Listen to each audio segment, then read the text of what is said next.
ఇల్లాలే అని మనం మన పెద్దలు చెప్తున్నప్పుడు విన్నాము. అయితే అది 100కి 100 నిజం.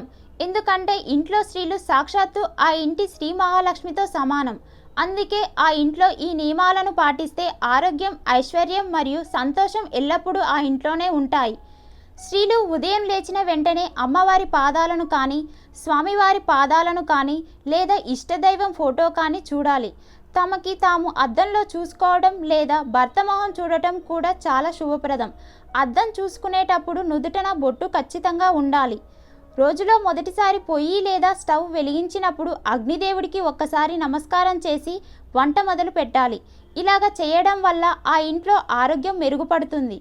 ఇంటి పూజ గదిలో ఎప్పుడూ కూడా దీపం లేదా అగరవత్తులు వెలిగించాలి. బయట ఉన్న సమయంలో మాత్రం చేయకపోయినా పర్వాలేదు. భోజనం చేసేటప్పుడు ఎప్పుడూ కూడా కంచంలో మొదటిగా అన్నం వడ్డించరాదు. అది చాలా అశుభం. రాత్రిపూట ఎప్పుడు కూడా బొట్టు పెట్టుకొని నిద్రపోవాలి. పిల్లలు చిన్నవాళ్ళు అయితే ఆంజనేయ స్వామి సింధూరం పెట్టి పడుకోబెట్టాలి. ఇటువంటి విషయాలు మరెన్నో తెలుసుకోవాలంటే కింద కనిపిస్తున్న ఎరుపు రంగు సబ్స్క్రైబ్ బటన్ మీద క్లిక్ చేసి తెలుగు ఇన్ఫో ఛానల్ను సబ్స్క్రైబ్ చేయండి.